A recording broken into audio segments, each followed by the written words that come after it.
There's not too many plush tigers. But no, seriously, good. No plush tigers. We should maybe look into getting one of these. We'll talk about it later after the interview.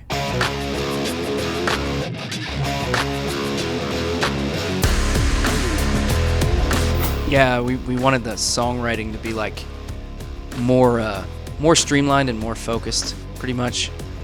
So I think you can expect a lot of that on the album, but it's a very diverse album.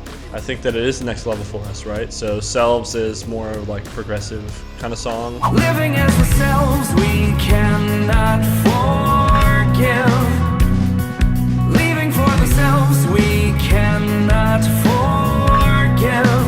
It takes a lot more of our strengths into account, and we just grew as a band over this past year, hanging out in a van together, being on stage together every night. We did a ton of tours and got a lot more focused in the direction that we want to go. Aside from like what we just talked about, the songwriting stuff, we lost a member. We lost a member that wrote. So, there was no longer Rick in the band.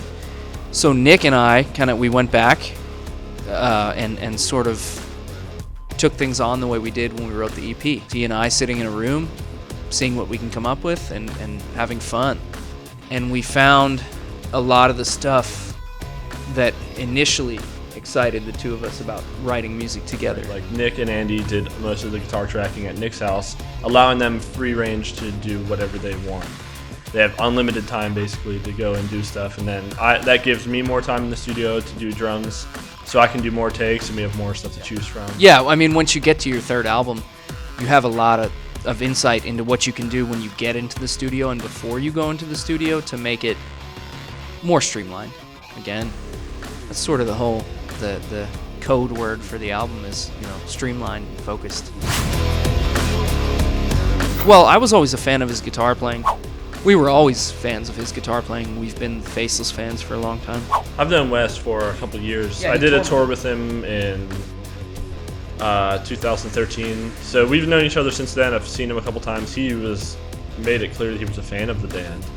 And we were not really sure what we were going to do about losing a guitar player, so it's always a tricky situation trying to find someone that you need. And he made it clear he was interested, so we gave him a shot, and he just worked perfectly well with the band.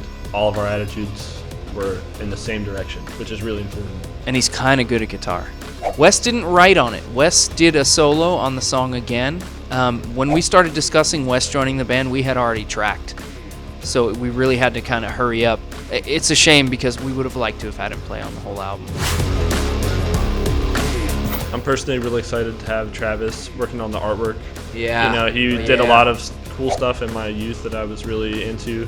Some of our favorite albums, yes, Travis Smith did. That's really cool to me to have him make that, and I think the cover fits the overall theme of the album. It's kind of dark and ominous looking, and we've got a lot of cool merch coming out of that too. Yeah. It's just kind of been a theme to influence the playthroughs, the music video, everything. Bleak stuff. Yeah. But we like fun. Yeah. Hey, what's up? I'm Jesse from Black Crown Initiate. And I'm Andy from Black Crown Initiate, and this is our plush tiger friend Leopold. And he says subscribe to Louder Noise. The loudest noise on earth.